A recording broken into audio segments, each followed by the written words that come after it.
don't really care about the evolution thing. People think a lot of these evolutionary scientists, that's all their deal is evolution.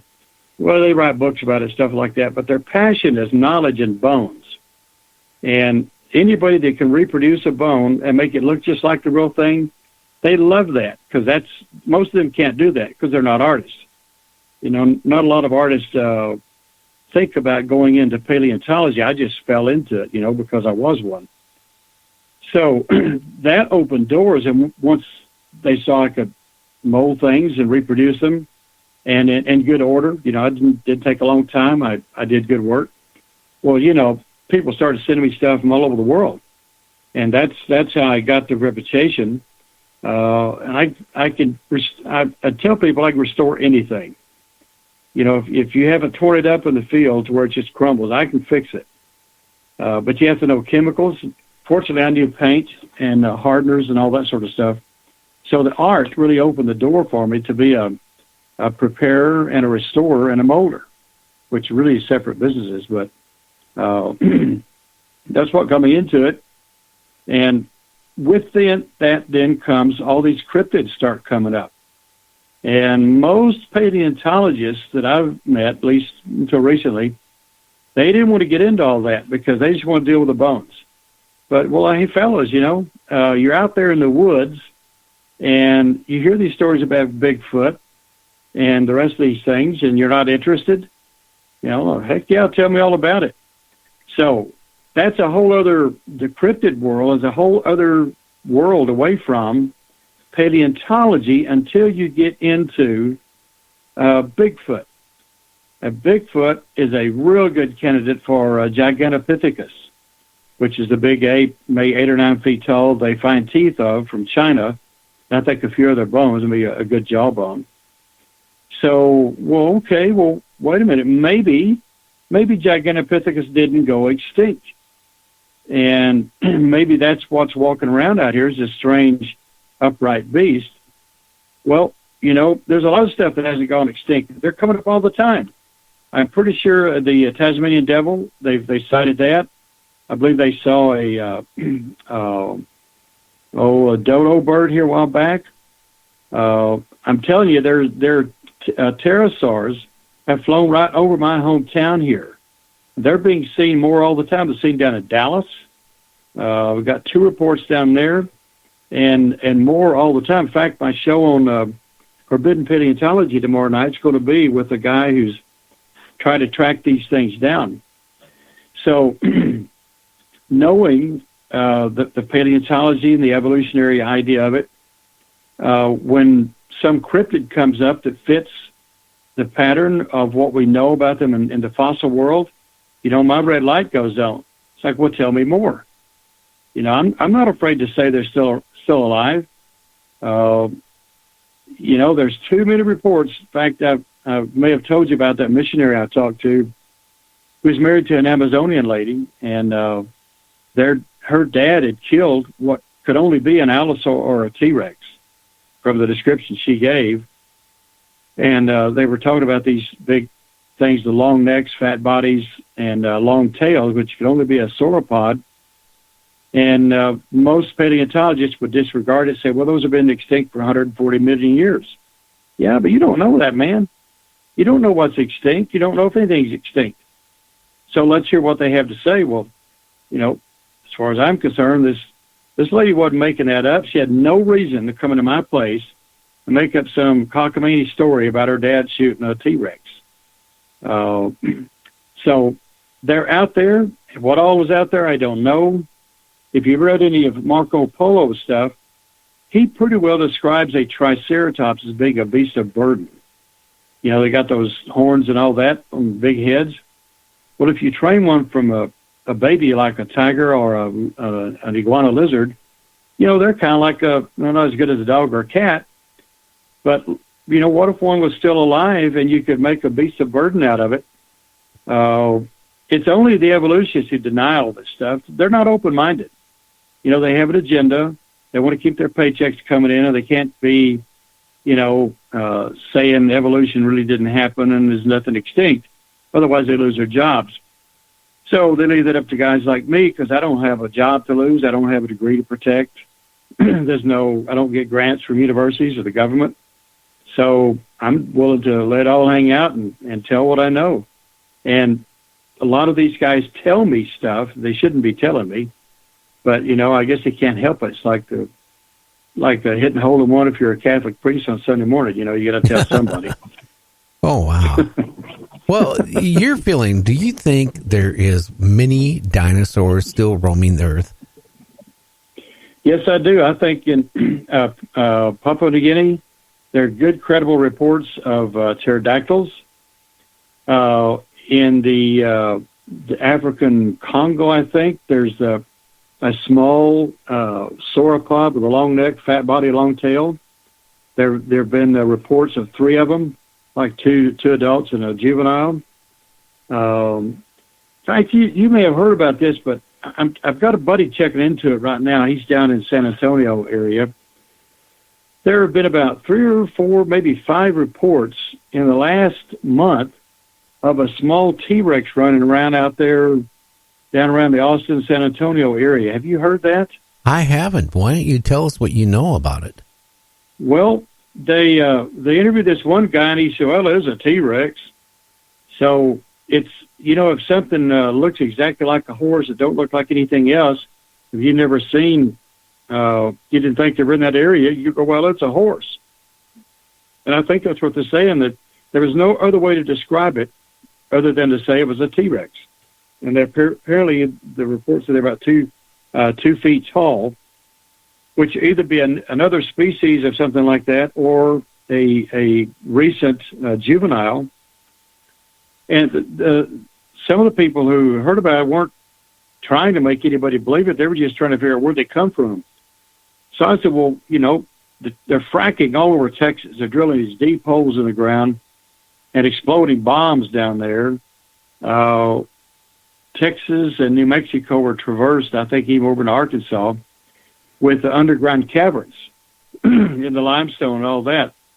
So what's down there? Man, we don't have any idea what's down there. We do know that there are dead mastodons and dead saber-toothed cats and 3-toed horses, things like that in those underground caverns. Well, what's still down there? Nobody really knows. Maybe these things are being disturbed, so they're coming out of the ground. Or maybe they've lived out in the woods all this time. I don't know. It's not sure how to explain it, because they're a warm-blooded. They're an animal that has to have tropical-like conditions. San Antonio is a little far north for really tropical-like conditions. You get out to Houston, it's pretty nice down there all the time, at least for a lizard or a T-Rex sort of thing. I'd think you'd see them down there more than anywhere else.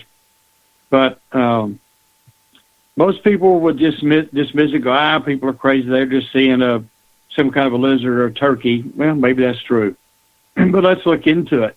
I'm a researcher, and I believe in research. And a researcher has to take a rumor or an indication, or someone said, I heard something, and you follow up on the rumor. If you start looking, pretty soon you'll find the source of it.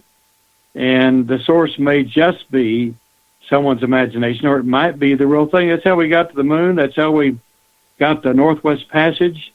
That's how we explored that's how the Europeans explored the New World, or came over here, because someone thought, I bet there's something to this. And people that aren't interested in it, that's okay. Fine, go watch TV. I'm going to research stuff. So, I mean, how can I say it? I mean, you talked before, like in Africa, you talked about a native that went out with a spear to go out, hunting and saw a pig and speared the pig. Well, he didn't spear the pig. He saw a mini Rex or whatever, grabbed the pig, and then he threw the spear. Can you tell us again a little bit that story too for the new listeners? Yeah, here's the story I was told. There's a fellow from Tennessee with red hair, somehow went down, I guess, on a missionary effort, married this Amazonian gal. They were in their 30s, I think, and had come up to, I guess, visit his folks in Tennessee or somewhere, came through here, stopped at the museum, thought maybe they could find a book on dinosaurs. So we're talking, and she says, said, "Do you have any books on dinosaurs?" I go, "Well, yeah, but nothing really for sale. What do you need?" He said, "Well, my dad was out hunting in the jungle in the Amazon, and there was a clearing, and he saw a pig out there. I assume a peccary of some kind, maybe 50 pounds. He drew down on it with his bow and arrow. I think they use pretty long arrows there. He drew down on it and shot it, and by the time it got to the pig, this T-Rex thing, Allosaur-like thing, reached out and grabbed the pig in its mouth, and the arrow hit him, I'm going to say, in the ear, which went into his spinal cord and killed him. He just dropped dead. So the guy ran back to the village. She said that 3 days later, some of the local folks came into the village, and they said, "Man, why does the jungle smell so bad?" And this guy said, "Well, I shot this thing out there." So they went back to where he was trying to kill this pig, and there's this, they said it was black, a T-Rex-like thing laying there with this pig in its mouth. Interesting. Yeah. So she said, I can't remember now if it was her uncle or the dad, said he was out of the jungle, and there are these things out there that they're black, and I think she said about 10 feet tall, maybe, or so, which is not very big for a sauropod, but it has a long neck, a fat body, and a long tail. And she said when they see one of those things, they hightail it. They get out of there. You go, well, why is that? Well, they make this bark. It's some sort of a sound they can put out that if you're within 150 feet of it, it immobilizes you and you can't move for momentarily, and they come and get you. You go, what? Yeah, they come and get you. They bite people in the arm or whatever. So, well, that sounds really weird. Unless you've ever been scared, if you've ever been petrified. I like to tell people that when I was just out of art school, I had to have a job, so I was up in Iowa. My folks had moved up there. And I got a job laying steel and cement on these high grain elevators there, corn elevators. And at the end of it, they had to take the big pulley thing off the end of this I-beam sticking about 6 or 8 feet out in the air, up at about 170 feet. We need somebody to crawl out there and get that thing off and drop it on the ground. I said, I'll do it. I was 21, Mr. Macho. So I crawled out the window of the thing, got out on this beam, 170 feet in the air. I mean, it gives me the willies to think about it right now. And I scooted out about 12 inches, and I absolutely could not move any further. I was petrified. I could not move. So it gets some other brave guy from Minnesota to get out there and get it.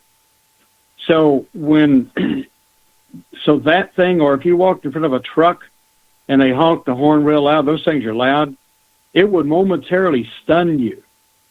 And somebody come right up and grab you. So I think that's what she was describing, is this thing makes a sound, which she described as a bark-like sound, and it does something to your nervous system. So for momentarily you can't move, they come over and get you. You go, well, that's just really nonsense, Joe. Nobody believes that stuff. Well, these people, again, they weren't making it up. There's no reason for them to make it up. And then if you go over to Peru, cross the world to Peru. Yes, sir. Okay, we got to do a break again. It's on the top of the hour. So we're going to be off for about 6 minutes. James is going to do the Earth news.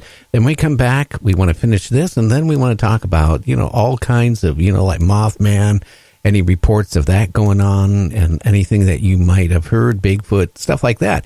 So we're going to be back in about 7 minutes with Joe Taylor talking about cryptids.